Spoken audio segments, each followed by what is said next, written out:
Welcome to Hence the Future podcast. I'm Justin Clark, And I'm Mattimore Cronin. and today we're talking about the future of robotics. And to start off, I just wanted to ask you, do you have any favorite current applications of robots? That's a really good question. Well, I think one application of robotics that no one can argue against, meaning no one can say that this is a net negative versus a net positive, are, Hmm. are bomb disarming robots. Oh, yeah. Because I saw that movie recently with Anna Kendrick. I forget the name of it, but basically it's a true story of this soldier who forges a bond with a bomb sniffing dog, and the other member of the team that they talk about is the robot that goes out and disarms the bombs. And it's just so interesting to me that there's this team of a human, a robot, and a canine all working together on this task, bringing what Hmm. each of them uniquely have to, how they can save lives. And I think that's great. So that would be my choice, even though it might not be Yeah. the most tech advanced. Well, I mean, that seems like an awesome choice too, because I was gonna do something super mundane, I was gonna say something along the lines of the anything that brings convenience to and cleanliness to society. So obviously the first cool one is the Roomba, like the Oh, iRobot I thought you were going Roombas. to say the bidet. uh, I mean those are pretty sweet too. But then you also have the robots that kind of go around and pick up litter, and that's one of the things that irks me in general, anyways, is just litter. People that Mm, don't really care hmm. about the environment or seemingly don't care just because of litter. But when you have these robots going around just picking up all these little pieces, that I don't know, that just kind of makes my uh, heart happy when I see Yeah, that. yeah. Well, one thing But that's relevant, I feel like, is a quote that Elon Musk had, where he talks about what is a company. So whether you're a company that's dealing with cleanliness, like the Roomba, or with mhm, saving lives, like mhm, the bomb robot, any company is simply a cybernetic collective of humans and machines.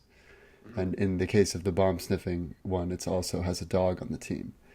But when you think yeah, about any company or even any application like Google, for instance, we are all basically nodes in Google's system, like mhm, leaves on a tree. So all of us together are Google, just like all of us together in the US are America. mhm, And so it's interesting to me to think of the fact that we've always had this collaboration between humans and machines, humans and robots. Even when a robot was just a screwdriver, even when a robot was just some mallet that you would bang against a sword to put it in the right shape before you went into battle.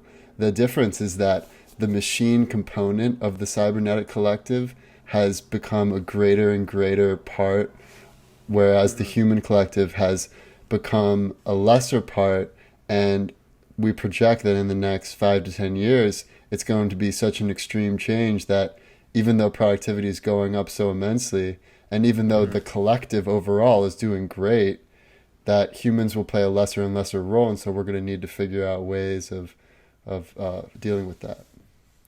Yeah. And one reason why it's going to take a little bit of time is right now and just in the past, robots have been very routine. They've done very routine things. It's very hard for them to say, pick up a glass bottle Right. and then avoid the table and bring it, just it if you give it very exact things to do, it's historically been pretty good at that, which is why we see robots a lot in manufacturing plants because things Mm. are Mm-hmm. very straightforward. But one of the cool things that's going on now is now we have these robots that can interact with the environment.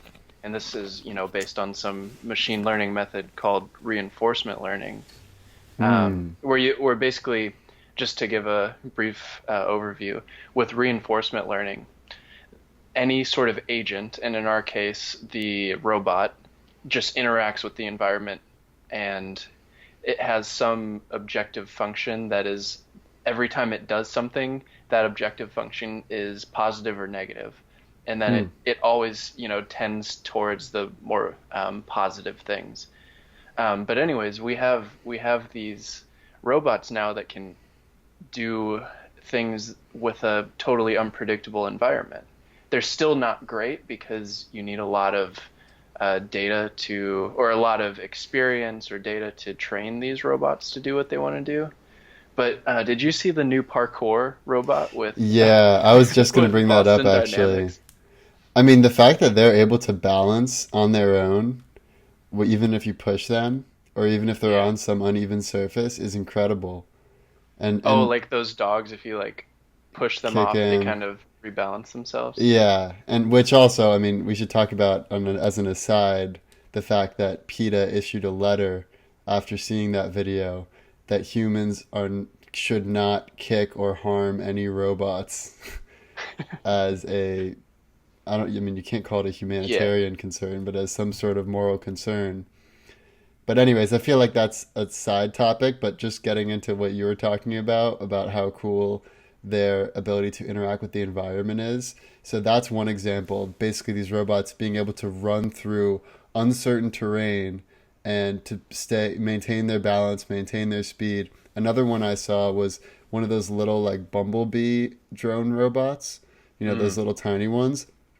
And they've now programmed this feature into it where if you try to grab it out of the air or if you try to like hit it with a baseball bat, it will dodge you. So it will Mm. yeah, so it's not going to like do crazy fantastical maneuvers, but it will prevent itself from being captured or taken down. And you can already sort of see where that might go once it gets better and better and better to the point where it's basically we have the golden snitch flying around killing people and no Oh one my can get it. gosh. That reminds me of the Black Mirror episode. I can't remember which season it was. Maybe Oh three, like the yeah. last episode of season three, where they have Full those Metal bees. wasn't it called? Or no, that was a different one. No, no, yeah, this one is where the bees are just swarming. Oh I yeah. won't do spoiler alert for everyone, but I think everyone should watch that episode of Yeah. Black Mirror. I think it's the last episode of season three. Uh-huh. But yeah, you have those little bees swarming around that are basically just weapons. Yeah. So let's talk about some of the use cases for robots because I feel like when people think of robots, the first thing that comes to mind are humanoid robots like Boston Dynamics Atlas, which is Hmm. certainly in my mind the coolest humanoid robot. But there's so Yeah, many other types. I mean, we named two already, the Roomba, which is an yeah. example of a narrow use case that was hugely successful commercially, which Hmm. other robots like Asimo, which is this Chinese robot that's basically supposed to be like a companion slash assistant that Yeah. can recognize facial gestures and uh, and that is more of like the C3PO type robot where it's like, oh Right. sir, let me help you. But that hasn't been as commercially viable because I don't think people are Yeah. quite ready for that. And we're still kind of in the uncanny valley where it's not human enough for it to be like something that you confide in. Yeah, That yeah, that would be my why I think it's probably not as successful as some other ones. Like with the Roomba, it's just a vacuum. You're not trying to make it look like a human or act like a human, and it doesn't need to be emotionally supportive. But right. with some of these more human type robots, you'll see that people will want that sort of Right, interaction. because it's whatever you're optimizing for. So if you're Yeah. optimizing for human interaction, it's going to become one thing. If you're optimizing for speed, you'll get the basically the dogs that are in the other Black Mirror episode, which are Hmm. quite fast. And then there's some other really interesting robots I came across when thinking about this episode. Like for instance, there's one robot that is meant to look exactly like a fish, and it's called Sophie. And basically, what this Sophie robot does is it's able to go into the farthest depths of the ocean where no Mm. man has gone before, and it's able to go there stealth undercover without any of the fish realizing that there's someone spying on them. And we've been able to capture footage of a rare shark, as just one example, that we had never previously been able to capture footage of. Is this the one that's like 500 years old, or is this the Um, shark? I forget. It was like kind of like a reddish flat shark that lives way deep Oh, okay. underwater. Yeah, I think that's I something forget the else. name of it, but yeah, I mean that's just one example. There's obviously like Mars rovers are Yep. another really interesting robot, or on the moon or whatever. And the interesting Hmm. thing there is that they have to be able to function completely on their own for hours on end because the signal takes so long to go from Earth all the way to the robot that you can't be controlling its every move like you would with like a Da Vinci Yeah. medical robot. It has to Yeah. be something where you just program in, like, okay, collect various samples at various intervals around the Hmm. surface until you run out of battery, and when you're running low on battery, return to base. And then you Yep. analyze, and then they program the next set of commands. Yeah. And one of the so there's a lot of different forms robots can take. Like you were saying, it depends on what you're optimizing for. But we also, I mean, a robot is technically something that just interacts with the environment, like the real world, rather than just software. Mm. So a robot could be considered some sort of autonomous or some sort of autonomous garden watering and fertilizing robot. Mm-hmm. Something that just monitors the soil fertility levels and all that good stuff. That would be considered a I mean, robot even a as well, even watch though is it a doesn't kind like. of robot. That's true, yeah. Yeah, there's just all these different forms that they can take, and I really like the farming example is like a robot that doesn't get up, move around. All it does is it senses things, and just given some sort of input, it will decide, hey, this plant needs a little more water, or Yeah, anything else. yeah. And then the I really other, like the exploration one too yeah, that the you were talking exploration about. one is very cool. I mean, they had a competition somewhat recently where basically they had all of these different robotics teams from around the world come to this desert, and they basically said, okay, your robot has to navigate itself across the desert. It has to be able to completely function on its Mm, own. It has to have its own power supply. So a lot of people had solar powered robots, and it's got to make it to the other end. And actually, none of the robots succeeded in this challenge, which I thought was kind of surprising. But it yeah, so just, that was the first one that they didn't succeed oh, in. they Was did that like another back one? in 2005 or 7 Yeah, or yeah, something? yeah. I forgot the name. It's like the DARPA Grand Challenge or Right, right. It some. was DARPA. Okay. Did they do a subsequent one? Yeah, I think they've had them a few times since then. And in some um it was either Carnegie Mellon or Stanford that won it on a subsequent attempt. Like they Wow. finally got it. And this is sort of what I was talking about earlier. So earlier versions of robots basically had hard-coded knowledge in them. But with these newer robots, like the vehicles that traveled across the desert completely on their own, Mm-hmm. they were trained in a different way. They were trained in a way where they were able to interact with environments in a software level. So they simulated all of the stuff that they had to do in software, but after it was simulated in software, like traveling through artificial environments, it was actually able to then get a little bit of experience in the real world, and Oh, then interesting. that's similar to how self-driving cars are working now. So you have some of the exploration where these vehicles, try to learn the best thing that they can do for the optimal outcome, which is, keeping everyone safe and getting from point A to point B. Mm-hmm. Um, but you also need to have some rules in there for these self-driving cars, like never ever put a person's life in danger, even though Right. the it might have been, optimizing like or minimizing G forces, for example, right? But Hmm. to minimize G forces, maybe it had to run through some pedestrian that unexpectedly walked out in the street. There's obviously a lot of Well, that reminds me these of, sort of interactions with the environment.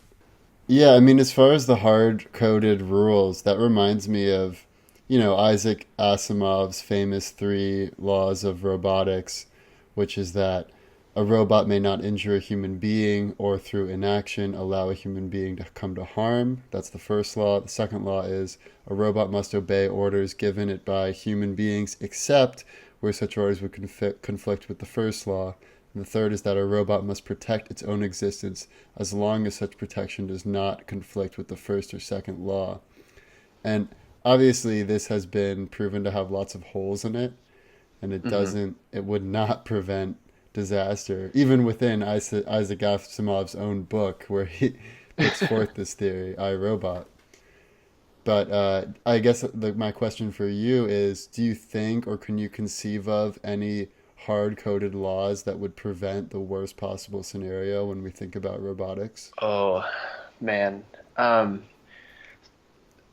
so the issue I have with just giving it rules like this or giving it a single rule um, is the the state space. So basically, the the number of actions that a robot can take when it's free interacting with the environment, like a self-driving car, and even a self-driving car is relatively limited, Mm-hmm. but we can still use that as an example. Um, the number of actions it can take is huge, and there's a lot of I think there's probably a lot of blind areas that we have where some rule isn't going to get it to, not harm any humans ever. Like there's Mm-hmm. always going to be something I think that we're missing. I think those rules, uh, when I, it's hard to come up with with these rules on the spot, but Yeah. um, yeah, anything that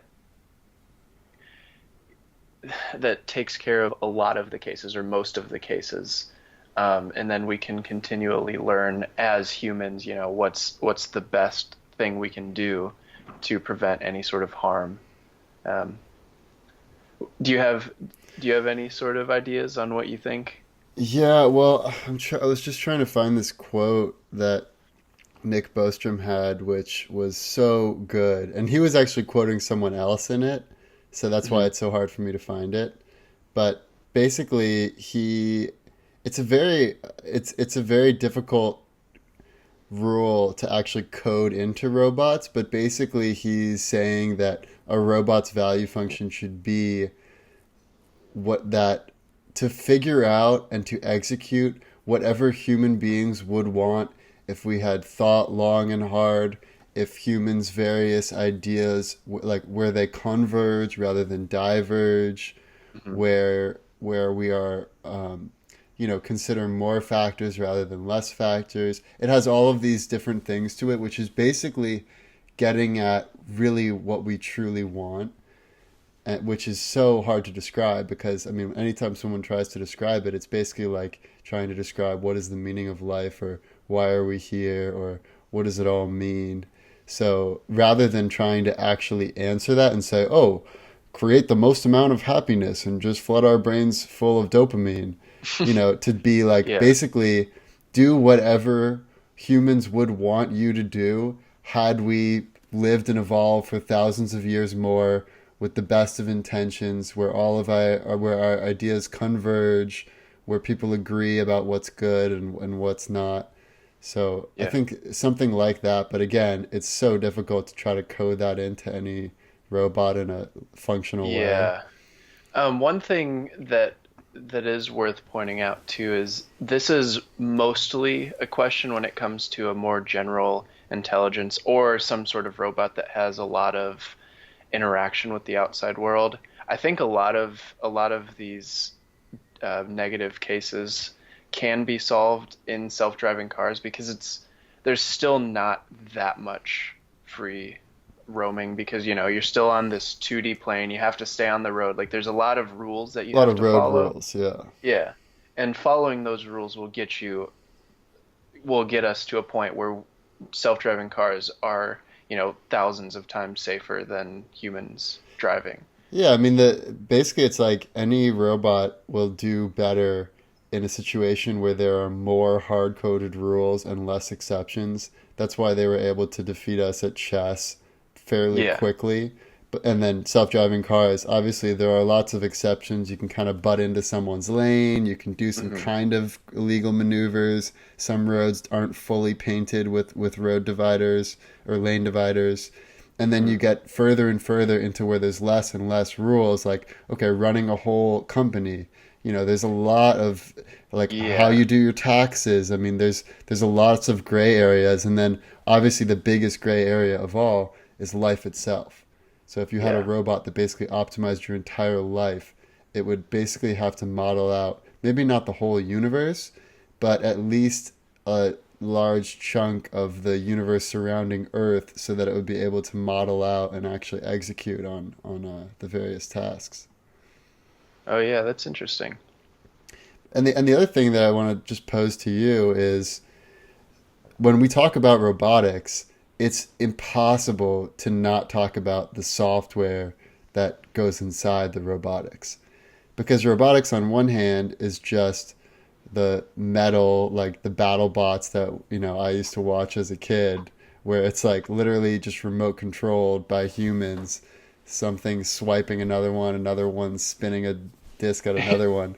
And Yeah. that's like the crude form. But when we talk about robotics in the year 2018, looking forward into the future, what we're really talking about is the software that goes inside the robotics. Hmm. So Yeah. I guess which software do you feel like of all of the software that's out there today is the most advanced, whether it's advanced because it's worrisome or advanced because it's just awe-inspiring in a good way? Oh man, that's a hard question. So software encompasses a lot of different things. Um, I think there's a lot of really cool software that goes into, well, I mean, any of the machine learning algorithms. But Mm-hmm. again, oh man, that is a hard question. So there's a lot of sophisticated things that you can put together, and I like software that is not like super specialized or super fragile. I like software that can kind of handle anything that is thrown at it and is easy to adjust.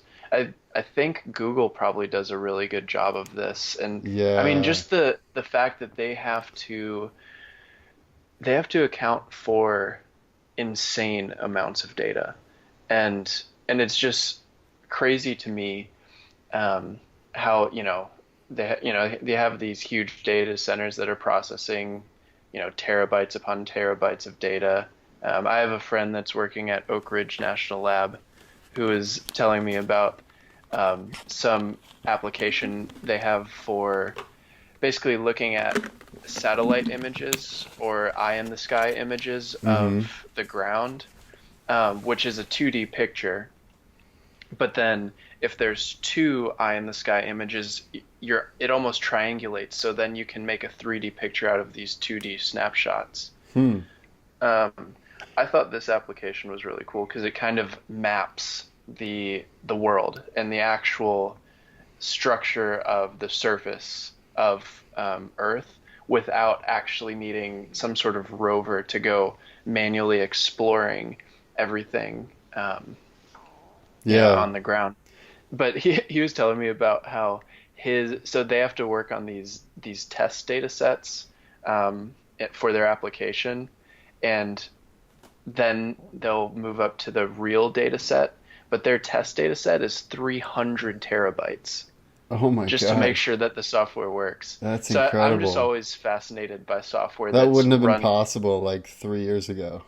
No, no, I mean he specializes in like writing GPU kernels to make things extremely fast. So I always Wow. find that sort of stuff interesting, is like the very quick software, or there's also these things called FPGAs, Uh-huh. where it's hardware where you basically, the hardware is kind of designed, or I don't know much about them. I know people that work on FPGAs, but basically it's a type of hardware that is optimized for, or you can make it optimized for whatever task you care about.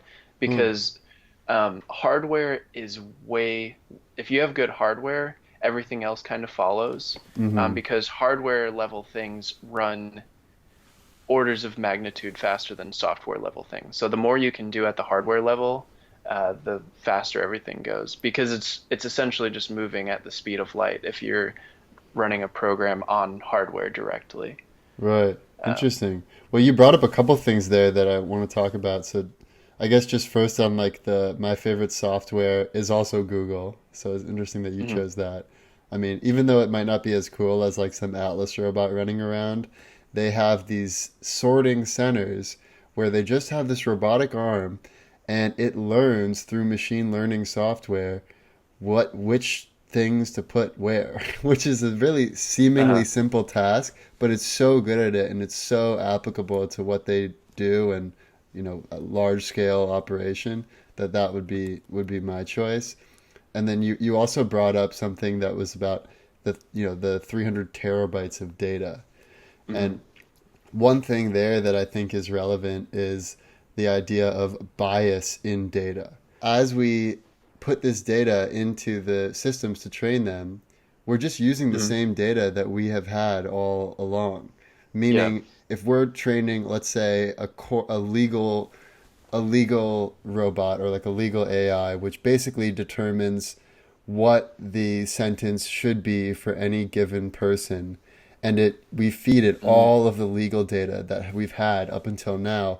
A lot of that legal data is biased because people are biased, and Yeah. minority groups get treated much worse than majority groups, and Yeah. so that bias translates into the data. And, legal is maybe the most obvious example. I mean, policing is also super obvious, but there is not one area of data science that does not have some inherent human bias baked into the data. Yeah. So just to kind of go into this a little further, let's say you're training a machine learning algorithm to take all of these different things into account when creating a sentence for someone. Let's say it's given like all their demographic information, so their age, gender, race, previous offenses, all of this good stuff to predict how likely it is that this person will maybe reoffend. But when you put race data in there, like you were saying, the data itself is skewed because on average, if we're talking about legal cases, African Americans make up a huge percent of the people that are in uh, prisons around the country. Mm-hmm. But that isn't necessarily because, you know, there's something inherently wrong just with them or with the African American culture, but it's just because of a systematic bias that's taken place since, the founding of our country. And Yeah. so the data just might make well, and there actually is a real case of an algorithm being biased towards a person's race. And Mm-hmm. obviously, we can't have that. And the question of which data sets can we ethically use is another tricky question because, for instance, in some ways we should be biased. Like a 16-year-old driver is different than a 26-year-old driver. And so, Hmm. in that sense, we should be biased against 16-year-old drivers and give them a little bit, maybe give them the speeding ticket rather than just a warning because that's they're early on in their driving careers and that was for the better of everyone. But then the question of, okay, which data sets can we use? Are there any instances where race is a relevant factor that we should take into account? What about gender? What about sexual orientation? Because all of these are very touchy. What about income? What about Hmm. where you live? So, I mean, obviously, from the data science perspective, you want to have as much data as possible because, in a certain sense, the more data you have, the less the bias may show. But it's Yeah. also very, it's very controversial using certain data sets, and that may actually skew it in other ways that we might not anticipate. Yeah, that's a really hard problem because sometimes people react by just taking gender or race information out of the data set itself and using everything else because you can do that. Um, Like college but admittance has been a big example of that, where some colleges have taken it into account for the sake of diversity. Like they don't want it, a lot of whatever schools don't want it to be all whites or all Asians. But then other schools say, oh no, that's actually is racism because these kids, whether they're white or Asian, have worked really hard and they shouldn't be discriminated against for their race. So it's like mhm. any way you look at it, there's some sort of discrimination going on. Yeah, it's a really hard problem because then, especially with college admittance, because yeah, that's that's a tough question because in a higher education, you need, I think one of the crucial things in creating good ideas and propagating good ideas is just having diversity of opinion. Hmm. And it Yeah, doesn't diversity of necessarily your need, mind, not yeah, like your exterior. yeah, yeah, and it doesn't necessarily boil down to race or gender or anything like that, but there are some cultural things that are they do come along as baggage Hmm. or anything else when we're talking about those. That's a very hard question and not something I'm personally ready to tackle. Yeah. Do you think, so just following that line of reasoning, do you think in some far future scenario they could basically feed data directly through stream of thoughts? So it's not anything about someone's exterior, but it's simply about their internal philosophy, the way that they think, the decisions Mm, that they make based on various impulses. And like you can imagine, I mean, they also had a Black Mirror episode about this too, mm, where they're trying to solve a murder, and so they basically just put up a little device next to someone's brain, and they can see exactly what's going on inside their brain. And that's like the least biased way of all, but it poses entirely new problems about privacy and invading oh, someone's most sacred space of all, which is their own brain, their own mind. ew. Yeah, that's a hard question. I think probably, well, in terms of college admittance, I don't know how long like the current state of higher education will stay this way. It seems to me like it will probably go towards a more like generalized online approach once we have better AR and VR. Um, Yeah, I but guess anyway, when it's online college or virtual college, who cares? yeah, just let Because them go. because really the whole reason that colleges want diversity and why they have certain practices with their college admittance is because they're creating a real life community that has real faces that go on pamphlets that get together and play frisbee, and they have a certain vision of what life at their school is like, and so they basically try to architect that vision by admitting certain types of people. But if it's just about taking in information and learning, then obviously it doesn't matter who you are. Anyone should be able to get an education, and there's no shortage of education to go around. It's really when it Yeah. comes down to the real life stuff that these biases play a role. Yeah, whenever you have some sort of algorithm making decisions that affect someone's life. I mean, even as small as whether somebody gets approved for a mortgage. That that's something Yeah. that algorithms are taking over at this point. Um, but do you so to kind of get back to robotics instead of like pure software stuff, Yeah. um, what do you think is a awesome, maybe it's kind of happening right now, maybe in the prototype phase, but what do you think will be a really awesome application of robots going forward, like in the future? Yeah. Well, this is awesome, but not in a good way. It's Okay. awesome in a bad way. But Okay. I still think it's awesome. So, and you actually already had alluded to it when you talked about satellites. So, if you Mhm. think about the satellites that America has out in space today, They're just dumb, friendly satellites that are bopping around, doing their thing, like getting their little air propulsion into the right space so they can send their signal. But Uh-huh. just recently, we have noticed Russian and Chinese weaponized satellites. That means that these satellites, so specifically the Russian version of these satellites, they are both spy satellites and they are destroy satellites. So these satellites can go up to the US satellites, they can listen in on the signals that are being transmitted, and they have a gun on them. They can shoot down another satellite. Now, no shots have been fired in space yet, Hmm. but we have noticed that there are satellites out there that are weaponized. And the scariest thing about that is that they could take down our entire electric grid pretty much, so much of our infrastructure, GPS, internet, telephony. I mean, we have some backups, but if it was combined with a cyber attack, Hmm. it would wreak havoc on our economy, our ability to even do a military counterstrike, and it would basically put our country in the dark. The Chinese variety of these doesn't have a gun on it, but it has a claw, which could basically go out like just like grip your satellite, smash it, or like move Yeah. it out of orbit or something.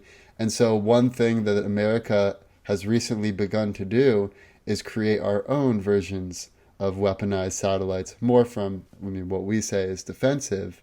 And, Hmm. Trump recently announced the founding of the Space Force, which has already been a thing and been in the works for some time. But Uh-huh. if you look forward into how this develops, you basically get some form of Star Wars. And that to me is the most awesome and the most recent also development. I mean, this is not something that people were talking about at all 10 years ago. I mean, Yeah.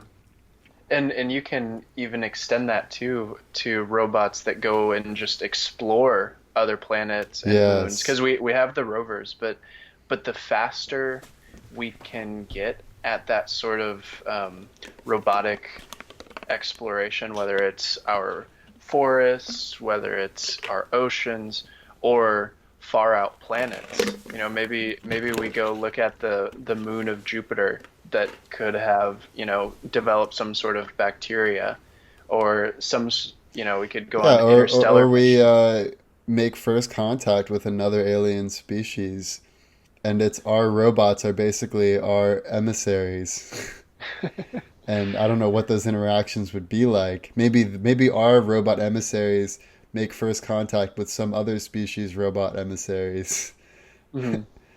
and then they decide to kill us all. Oh my gosh. Oh, in terms of another awesome application, have you seen the prosthetics where basically if someone is paralyzed, they can put on this exoskeleton where it will Oh, walk for them. oh So yeah, I they have so seen they that. can like kind of get back to a relatively normal life if they have this little exoskeleton around their legs, they can actually walk or Yeah, maybe that's even very jog. cool. Well, we've been working for so long to get prosthetic robotic limbs to be as good or hope just even partially as good as what the original leg or limb Yeah. was intended. But I think what we're going to see in the next 5 to 10 years, maybe 15 years at most, is not only being as good as the original body part, but even being better. And there's so many movies about this where, um, from Inspector Gadget to the that movie with Jason Statham. I mean, there's so Hmm. much stuff about that, but stands to reason that you can upgrade your body parts. I mean, actually, the most recent movie that made this case was Upgrade, which we've talked about on the podcast before. But Hmm. that basically is a reality in, let's say, 50 years from now, where there are regular humans walking around and then there are upgraded humans walking around. Some of those upgraded humans have like extra memory, some of them have like guns that like come out of their forearms, some of them have like super speed in their legs, and it seems like total science fiction nonsense, but if you look far enough out, there is going to be some use cases for that. Oh yeah. I mean that this almost touches back on our conversation about immortality. Like Yeah. if you can have an artificial heart that doesn't age like a regular heart but functions as good or better than a biological heart, or maybe it has biological components. I Yeah, mean, and we then you don't. think like, why not also replace my liver and my kidneys and my Yeah, lungs? And pretty soon you're just like, it's just your brain that's the human part, and then you're like, well, I can actually replace these neurons with nodes, and and then it's like, well, yeah, who are you? Are you still you anymore? maybe. Yeah, that's the philosophical question about the boat where you're traveling across the sea, and if you replace one piece at a time until like all the pieces of wood by the time you reach your destination are not the same, like they didn't exist when you first started, is that the same boat, Right. but you were traveling on the boat the whole time? I tend to think I that it is. Yeah, I'm the same way. If you like maintain some sort of consciousness, some continuous consciousness, you're probably fine. Now, if you kind of go lights out and then you come back on, I'd be a little skeptical of that being the same. Yeah. Do you think that it's possible that robots have some form of consciousness in their own right? Um, Or that it could develop? Because I mean, the PETA thing at first glance seems absolutely crazy. Like, who are these crazy liberal tree huggers that are saying that I can't kick this robot when I'm only kicking it to test that it can stand up straight because that's what I programmed into it. I am the god. How are you telling me to how I should handle my creation, basically? But it's hard to know if something's conscious or not. It's hard to know if something can suffer, yeah, especially when it's not a biological species that came from the same ancestors that we did. yeah. I think consciousness is sort of a tricky question because I used to think that it was just information processing. So if a robot was processing this amount of bits of information, then there was some level of consciousness in it. So maybe a supercomputer or a very good computer has the processing power of a bird or maybe even a monkey or something. I don't know. I've started to think more recently that consciousness probably has a lot more um, nuance than Yeah. just information processing. And this goes back to me just my theory is we know so little about the true nature of reality, and we're just at this point we think we know a lot, but we're probably just kind of shooting in the dark still, especially about these big questions Mm-hmm. related to consciousness or life or the origins of the universe. Um, but I I tend not to think that there's any sort of consciousness right now in like the Boston Dynamics robots. Um, in the future, I mean, I think it depends on what's happening. I think it's far more likely that something that does quantum information processing is probably more likely to achieve some sort of consciousness because I don't think consciousness would easily arise from processing bits.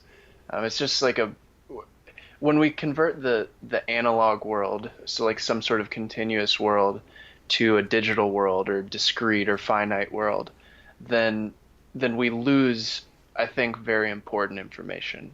Mm-hmm. And any sort of computer right now just processes bits, and I think it's generally a good way to perform computations the way we need to, but I don't think So you it's the think best way. a robot running on quantum computing software would have a better shot at being somewhat conscious? Um, Again, it's a hard question because I don't think we'll ever get to the point where we're just using quantum processing Right. in like on a single robot without any sort of classical computing because they lend themselves together very well because classical computers solve things very like simple things very quickly like addition. Mm-hmm. um, a quantum computer addition in a quantum computer addition is surprisingly difficult, Right. just because because quantum computers are like based on probability and there's no deterministic input and But output. let me, just to be devil's advocate, it's Okay. not like all functions in humans are conscious functions. Like we still do some tasks that we're not necessarily conscious of, like where our hearts is pumping, and I guess you could argue that maybe is or isn't conscious, but there are all these, our hair is growing, our nails are growing. It's not like we're consciously doing these things. So maybe those aspects that are just simply keeping the robot going are the non-conscious elements, but maybe the real decision-making function or the value function, the utility function, like what robots really care about, maybe that's the conscious part.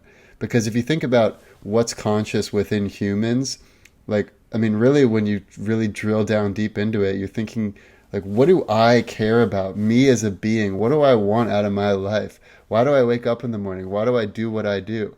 And really, it's Uh-huh. because our DNA desires survival, reproduction, social acceptance. We desire all these things, so that's what we think about when we think about our consciousness or like who am I. So maybe to a robot might not care nearly about the same things. A robot might not give a shit about social acceptance among other robots in the same way that we do, but they might Yeah. really care about achieving their goal and about efficiency and about Yeah. whatever is coded into it in a similar way that we care about succeeding in life, being social, having kids, having our DNA Yeah. survive. Yeah, I guess because I mean that's ultimately our objective function is to survive and reproduce. I mean, if just in terms of plain Darwinism Hmm. and making it through evolution, that's been humans' objective function. So, yeah, I mean, I see what you're saying. I just think there's so many complexities to actual consciousness because even the things we're not conscious of, like our autonomic nervous system or anything that's like making some sort of progress in terms of like maintaining let's homeostasis. So anything Right, about right. temperature regulation, your heartbeat, breathing, there's still sensory input, even though you can't like your cortex, like the decision making center, can't consciously like process that information or maybe feel that information. Hmm. It's if you think about it as a hierarchy, like we have a lot of low level things going on that don't make it to like our decision making.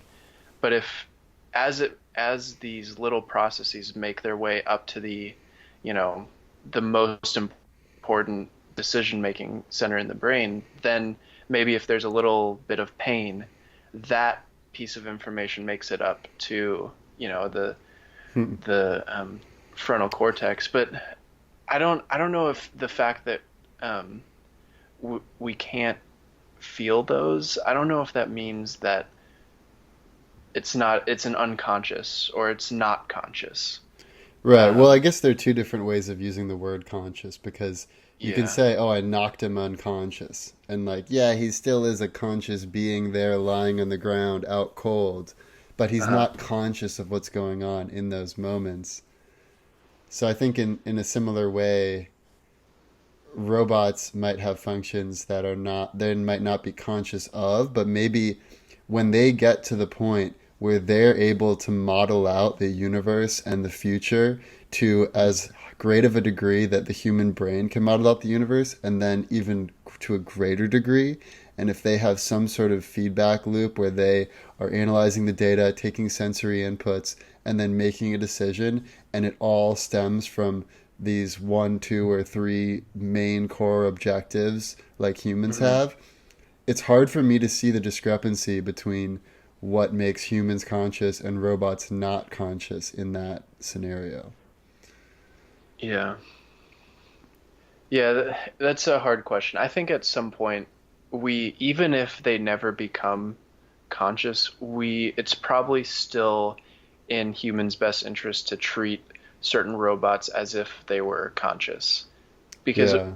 I don't think it's good to have, some, let's just say, you know how let's say the stereotypical like bully kid in elementary school, goes around bullying kids, destroying all of the ant hills and Yeah. like kicking dog, any of that kind of stuff. If we have people running around just kicking robots that are on the street trying to do their thing, we that shouldn't Yeah. happen. Like they're It's even like if they're bad not karma. conscious, yeah, even if they're not conscious, I don't think that we should be doing that. Even if it's Yeah. I th objectively like ethical, I guess. You're not actually harming something that's conscious. You're still being a shitty human Yeah. if Well, you're I doing think a stuff lot like of that. it comes down to your intention. So if Yeah. your intention is to kick a robot because you want to see how well it's able to balance itself so that you can improve the robot, I don't Hmm. think that's bad. But if you're Yeah. just kicking a robot because you have this mischievous impulse to make something else suffer and to watch it suffer, then that's Hmm. bad, and I don't think you should do that. And Elon Yeah. Musk in the his podcast with Joe Rogan, he says shouldn't kick a robot. Robots have very good memories, very good. And you're like, oh shit, this guy knows some stuff. Like if Elon Yeah. Musk is not going to be like, oh yeah, who cares, kick a robot. I mean, That is very true because humans are notoriously good at forgetting things. uh, We particularly forget things that don't have any sort of bearing on or haven't really impacted us. So I barely remember what I wore. I don't remember at all what I wore 2 weeks ago. There's yeah, just like these little things that humans are terrible at remembering. But like you're saying, memory is so cheap on hmm in robots, especially since we're putting the information. So whether it's a video or picture or audio into a digital format, which is much more efficient to store in a hmm digital format than how humans would in the analog world. But yeah, the memory will last forever as long as the hardware exists and as long as there's backups for these hard drives.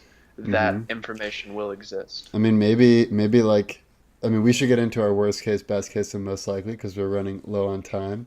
But as an instigator of the worst case, maybe, or the best case, maybe like in the end of the movie Her, where all the robots reach a certain level of intelligence sophistication and they go into some other realm that humans cannot comprehend. Maybe that is facilitated by the cloud, by the power of the cloud, by all of the Mm. memories of all of the robots being stored in some way so that all of the operations and all of the machine learning can take place. Maybe Google's cloud or Amazon's cloud or Microsoft's cloud will basically become like robot Valhalla. And I Oh guess wow. I guess my worst case would be they just keep ruling us here on Earth down to in ways that we might not have intended, which even if it's marginally off from the way we had intended, it seems like it would be disastrous. Whereas the best case seems to be where they would go into robot Valhalla or like AI Valhalla and So the basically robots leave us? Is that what you're saying? yeah, Like I they go mean into I their mean own yeah, little I guess heavens? that might be not super realistic. It might be more realistic that okay, yeah, robots just continue to serve us and maintain the climate, maintain the economy, maintain difficult political decisions, do what is best for all humans if we had thought long and hard where our views converge rather than diverge, all that stuff I was talking about that Nick Bostrom references, Hmm. that would obviously be the best case scenario. I think still a close second best case would be they simply sort of leave us alone when they get to a certain level of intelligence and we still have lower level robots completing narrow tasks, but if Hmm. what happens when the singularity occurs is that they simply become disinterested in our realm of existence, I think that's a pretty good outcome also. Yeah. Yeah, I mean, I think robots definitely have their place. I tend to like the technology that I can't see, and a Yes, lot of that is not related to robots. But right. that I think I'll talk about that more in the most likely case for me. But in terms of worst case, I think something along the lines of these drones. like being not really democratized, but in a way kind of democratized. Basically, anyone anyone with money can get their hand on war drones would be a Yeah. terrible situation. In which case, it's just people totally detached from their killing, but there is a lot of killing and war going on because of Yeah. these robots that can act, you know, in the evilest ways without any sort of emotional repercussion or anything else that comes from, you know, a war criminal. And, you know, they're highly efficient because there's drug. Yeah, I mean, there's the BBC had this video that was just along those. Filmmaking. Oh, sorry, there's a little bit of a delay. But, sorry, I'm just making a note of it. But, anyways, yeah, the BBC had a video that was just along those same lines where there's autonomous drone weaponry that's a small, like really small, like the size of a buzzing beetle. And basically Uh, using GPS triangulation, using facial recognition, using heat sensors, using all of the technology that already exists today, these things would basically be programmed to take down certain individuals based on something like maybe they're an important political figure, or maybe they're just someone who said something online that put them in a certain category of being against whoever the person was that ordered these drones to go out and strike them. mhm. And they basically fly right towards you, and they explode just as they're getting to your forehead, so that it's just enough power to go all the way into your brain, and then you're dead. And they Oh they my, they put is this this. real? It's not real. They put it out Okay. as a video to basically warn people of what could happen if we don't Okay. really come to terms with autonomous weaponry.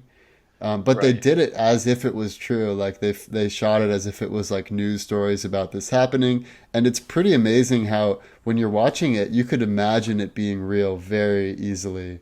And that's a Hmm. world where, I mean, think about like if terrorists got their hands on that, Yeah, I mean it they would be could just terrible. and if they're these little flying things that you can't distinguish from a fly, you know, that's a really dangerous situation. They can get Yeah. anywhere.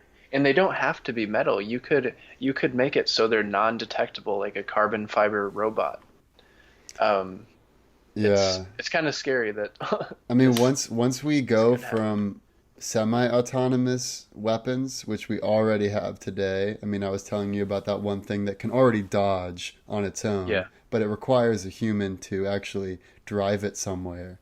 Once we go from that to fully autonomous, it's going to be, I mean, that's a real bad scenario. That's one of the worst case scenarios. And I watched this documentary about drone warfare, and it's amazing how they recruit these gamers when they're just like teenagers. And Mm. they interviewed some former drone guys. One guy said he had killed something like 1,500 people through drone Holy strikes. cow. And he was just there, hopped up on Red Bull. They say they treat it like a video game. You can't really see, like, you just see heat signatures, so it kind of takes the Yeah. personality out of it. And it's like, even that has already been so terrible for so many innocent civilians.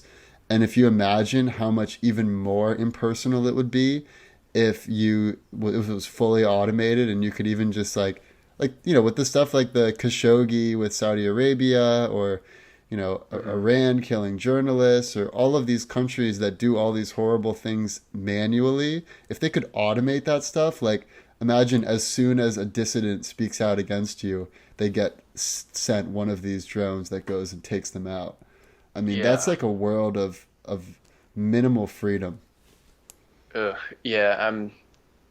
That it's a little terrifying too, just the dehumanization aspect of these robot, you know, strikes or killings. Have you ever heard of Ender's Game? Yeah, It yeah. has a I very watched the movie. similar I theme. haven't read the book though. Has a very similar theme of hiring gamers to, you know, protect humanity from, you know, Yeah. Oh, for some sort real. of I mean, they yeah. they show this footage of the drone pilots in training, and it's exactly what it's like when they're flying the actual drones. They just created a video game version. And so these Hmm. people are in there like 12 hours a day. And it's a really difficult question because drones are more humane in the sense that they are more precise. You can take out people without as many casualties as you would have to if you just like sent a whole platoon there or if you bombed them Hmm. with traditional bombs. Like to be able to go fly in, have facial recognition, take out that leader of Al Qaeda, that Yeah. is more humane, but it's also less humane because it's not as personal. You're not having human beings making the call while on the Yeah. ground. So it's just a totally different animal. Yeah. Those kind of questions just they're so hard because, in an ideal world, there's no need to do that, to have these strikes, but we do live in a world where some people do need to be taken out, um, Yeah. like that. Yeah, I won't pretend to know like I have all the information. I'm sure the CIA and Homeland Security has a lot more information than the general public does, and there's certain reasons why decisions are made. But I also think that th- just if we keep doing this, that'll lead to a worst case scenario. Yeah. Um, but on a brighter note, what do you think for the best case? Yeah, so the best case would be, well, I think I've talked about this on a previous episode of the podcast, but I think the best case scenario would be that all of the functions of the economy, of the government, of the environment would be run by super intelligent machine learning software, where basically everything is taken care of at a much faster pace than human beings could determine how to take care of it. But there would still be human input, meaning we would have some group like the United Nations which basically votes on changes to the algorithm. So the algorithm is already running. It's optimizing the economy. It's optimizing the economy and our impact on the environment and climate change, while Hmm. also taking into consideration people who are less fortunate. All of the inputs, but the humans can vote to change different aspects of the algorithm, of the value function, of what the system is optimizing for. Maybe we realize that these certain people are being affected negatively. Maybe we can tweak it a little bit to make it a little bit better, or Yeah. maybe we're going a little bit too far on the environmental side. Maybe we need to slow down so that we gradually, like whatever it is, I think Hmm. that would be ideal because it would bring the best of both worlds: the efficiency, the high speed, and the intelligence of the machine world, and also the more thoughtful, reflective, and just humane aspects of the human world. Hmm. Yeah, I like that answer. So where do robots tie into this? Because I know there's like Yeah. machine learning. So the thing about robots is like when you think of what the ideal AI system would be, one answer that happens frequently is an oracle. So Mhm. imagine you have a super intelligent Alexa, or Yeah. oops, sorry, my Alexa just woke up. But imagine you have a super intelligent system, whether it's Amazon or Google system, and it can answer any question you could possibly pose to it. So you can Uh, say, hey, okay, Google, what should I do with my life? Or you can say, okay, Google, what career should I take? Or, okay, Google, what is the purpose of existence to me specifically? Or, like, yeah. okay, Google, should I go to work today? What's the danger level on the streets? Like if you can Okay. ask it any possible question and have the answer, that's pretty damn cool. But if it ends there, then you're leaving a whole other realm of possibilities, which is actually executing on certain commands. So saying, Got it. rather than just saying, okay, Google, what is the cure to world hunger? Saying, okay, Google, now that you know Cure the cure, cure world cure hunger. world hunger. And so Okay. that's where the robot element takes in. And the robot could be just some, interconnectedness of all different robotic systems everywhere, every manufacturing robot, arm, whatever.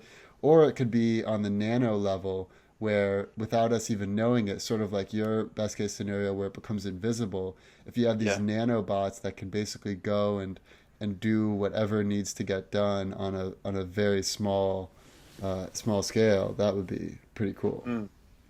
Yeah, I like that a lot.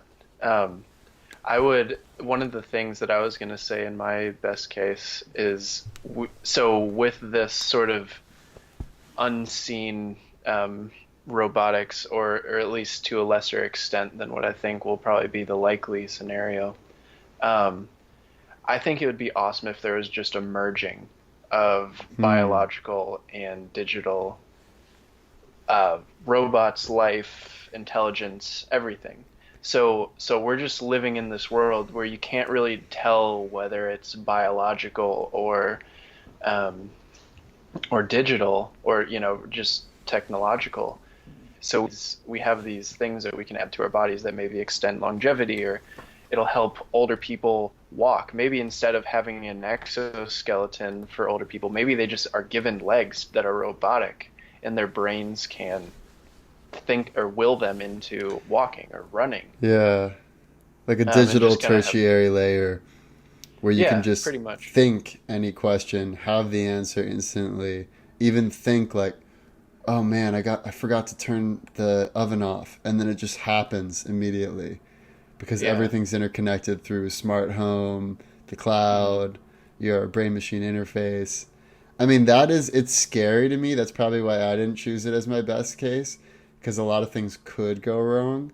But if they Yeah. really worked out all the bugs and it really was just like having your iPhone, except you don't have to actually type anything, you just know it instantly and it doesn't have any adverse side effects, that's pretty cool outcome as well. Hmm. What do you think for most likely? I think most likely is we're going to see the most commercially viable robots and thus the most widespread robots be more narrow use case, like more. I mean, I Yeah. think it also one thing we haven't talked about are these sort of build your own robots. Like there's this one Yep. company called um, Open Cat, which they call themselves Okay. the iPod of robots, where it's basically like this cat robot, or some of them look like a dog, and you have this robot, and it can't do anything when you first open it up out of the box, but you actually program certain functionalities into it.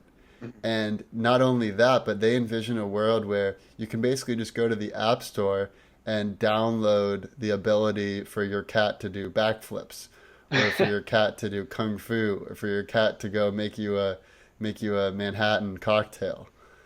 You know?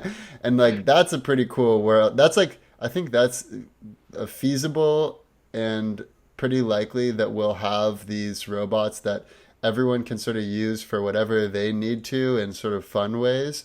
And then Hmm. any major company or business is going to have, just like I said at the beginning of this episode, a much larger portion of the human machine cybernetic collective being on the machine side than the human side. And that for people who are able to see this trend and capitalize on it and who are fortunate enough to have the resources, that they'll be able to live pretty idyllic lives without Hmm. having to do much themselves. But unfortunately, in that most likely scenario, a lot of people are going to be misplaced. I mean, we've talked a lot about even something as simple as self-driving cars, which I mean, they're not simple, but they're one of the most widely talked about robots.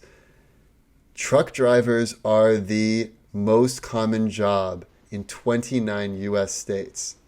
$300 billion a year is the Hmm. salary of truck drivers. And they're going to be gone in 5 to 10 years. And that's just one. That's just one.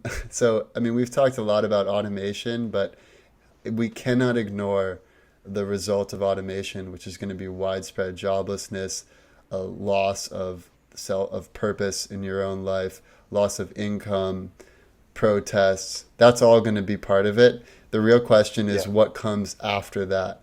Do we get together? We have some universal basic income. Everyone sort of decides, all right, we're all going to go at it together. We're going to get through this. We're going to figure it out.